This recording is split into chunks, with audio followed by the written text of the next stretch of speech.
Start. आज की video ये जो आप देख रहे हैं तो पार्ट 1 मैं इसका कल ही अपलोड किया था। तो आज की वीडियो पार्ट 2 रहेगी, ये ध्यान दे दें। तो कल मैंने जो वीडियो बनाया था वो पिन नंबर 1 से लेकर पिन नंबर 16 तक था। तो आज की वीडियो पिन नंबर 17 से लेकर पिन नंबर 28 तक रहेगा। तो आप देखें 28 तक तो नहीं, पिन नंबर 24 तक रहेगा।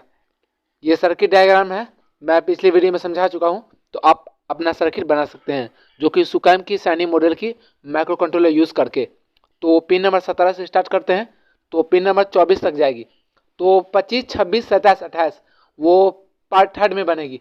तो ड्राइव सेक्शन में आज मैं वीडियो बनाऊंगा तो ये वीडियो कम से कम 25 से 30 मिनट की हो जाएगी। तो मैं कोशिश करूंगा पिन नंबर 24 तक, क्योंकि ड्राइव सेक्शन इसका बहुत ही लंबा प्रोसेस है।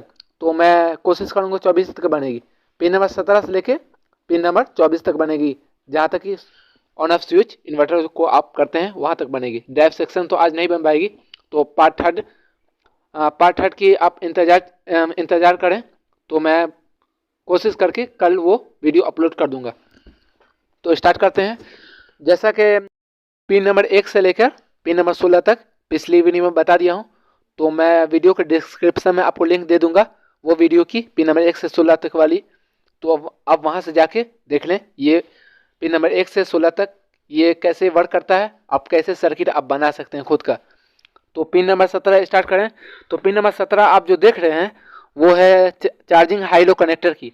तो सर्किट में एक चार्जिंग हाई लो की कनेक्टर होती है, जो कि नॉर्मल चार्ज और हाई चार्ज वो आप सेलेक्ट कर सकते हैं।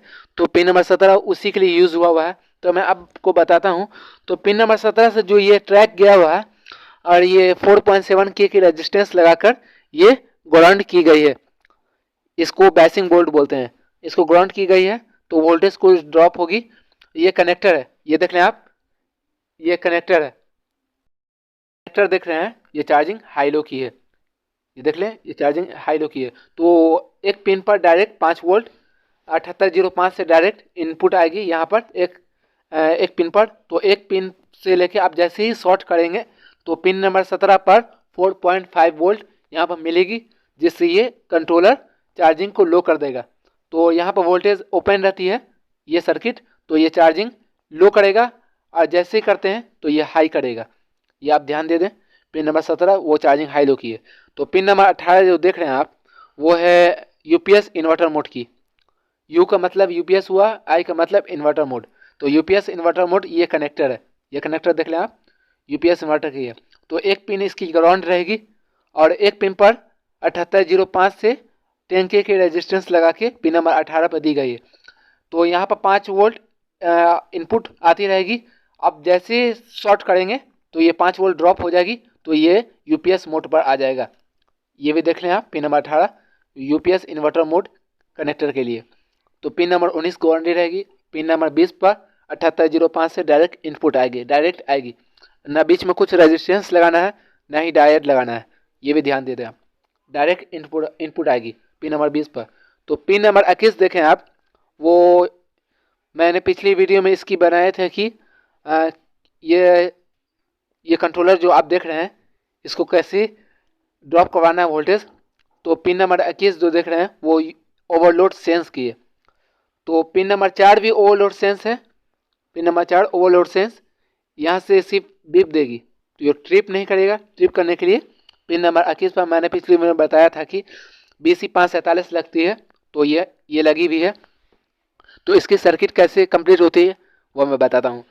जैसा कि देख रहे हैं पिन नंबर 21 पर डायरेक्ट 5 वोल्ट इनपुट आएगी, जो कि 470 ओम की रेजिस्टेंस लगी हुई है। तो यहाँ से 7805 से इनपुट आएगी तो ये 5 वोल्ट डायरेक्ट देगा, तो यहाँ पर 5 वोल्ट रहेगी।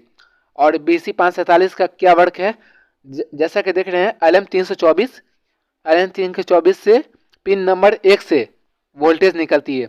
तो आप लोग पूछेंगे पिन नंबर 1 से तो ओवरलोड के लिए आती है, जो कि डायरेक्ट माइक्रो कंट्रोलर के पिन नंबर 4 से कनेक्ट है।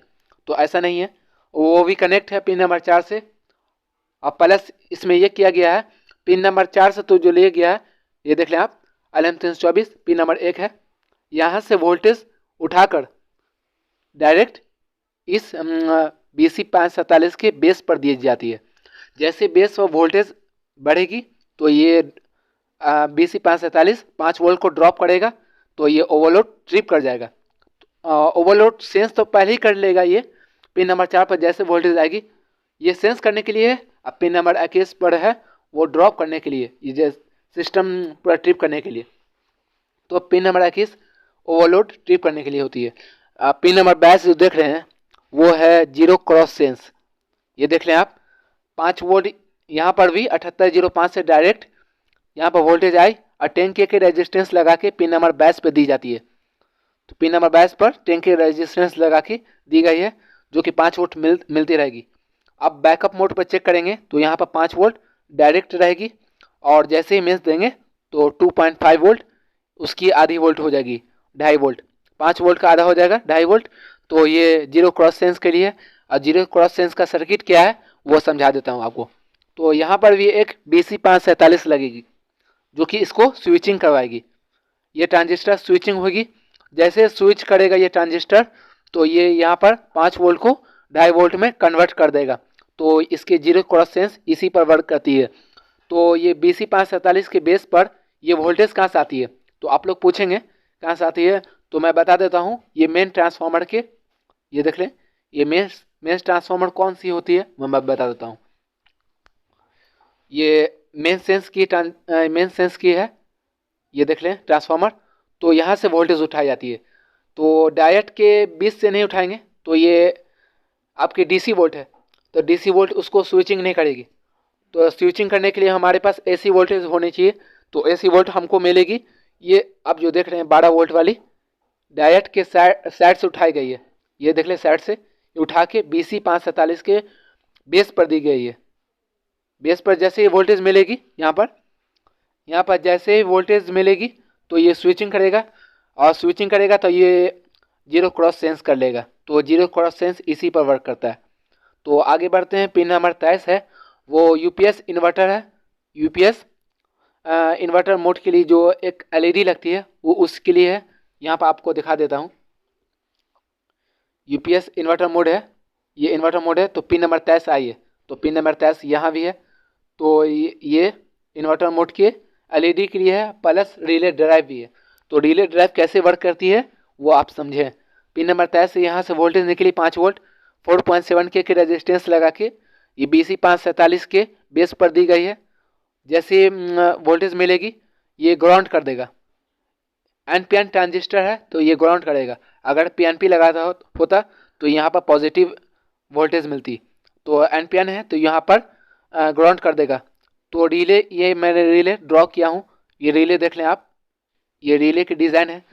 तो रिले को डायरेक्ट 1.12 वोल्ट इनपुट दी जाती है, जो प्लस की हीट सिंक होती है साइन वेव में, वहाँ से एक डायोड लगा के यहाँ पर वोल्टेज ड्रॉप करके एक पिन पर दी जाती है, जो कि आप वोल्टेज ट्रेस करेंगे DC मोड पर मल्टीमीटर को, तो वहाँ पर वोल्टेज शो करेगी 11.8 वोल्ट, 11.5 वोल्ट के करीब आपको ये रिले पर मिलेगी। तो रिले को नेगेटिव सप्लाई चाहिए, पॉजिटिव तो मिल गई है, ये देख लें पॉजिटिव मिल गई 12 वोल्ट। जैसे नेगेटिव चाहिए तो नेगेटिव के लिए हमारे पास BC547 है।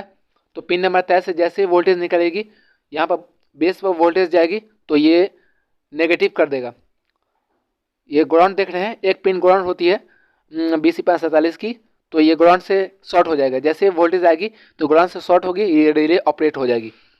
तो रिले की वर्किंग इसी तरह है, ये देख लें। अब पिन नंबर 24 देख रहे हैं आप, पिन नंबर 24 है स्विच के लिए। SW जो देख रहे हैं आप, ये स्विच हुआ है। SW का मतलब ये हुआ ये स्विच है, तो स्विच की कनेक्टर ये है। तो स्विच के लिए आप क्या करते हैं, नंबर 24 स्विच की है। जैसे यहाँ पर 7805 से वोल्टेज देते हैं और एक 10K की रेजिस्टेंस लगा के पिन नंबर 24 पे दी जाती है। तो यहाँ पर 5 वोल्ट रहती है, तो ये इन्वर्टर ऑफ रहती है। ये आप ध्यान दें, यहाँ पर 5 वोल्ट मिलती रहेगी तो ये इन्वर्टर ऑफ रहेगी। तो ऑन करने के लिए एक स्विच है, तो स्विच में एक पिन डायरेक्ट ग्राउंड की गई है, जो बैटरी के नेगेटिव वायर से कनेक्ट रहती है।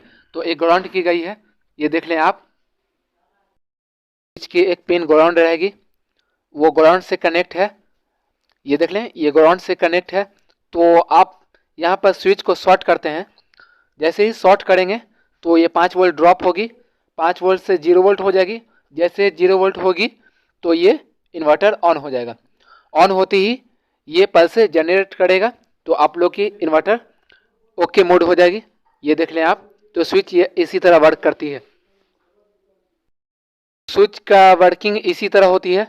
तो आप लोग बीच में एक चीज़ देख रहे हैं, ये एक पीएफ है।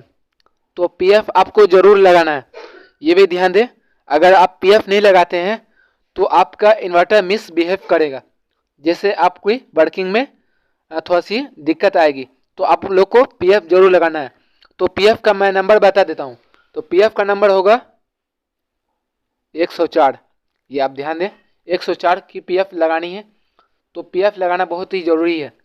तो आप लोग देख रहे हैं सभी पिन पर पीएफ लगी हुई है। देख लें, ये सब सभी पिन पर पीएफ लगी हुई है। ये सब देखें, ये सब देख लें आप, ये पीएफ है।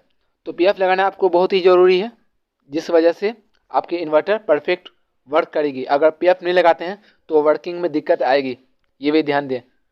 तो आज की वीडियो में इतना ही।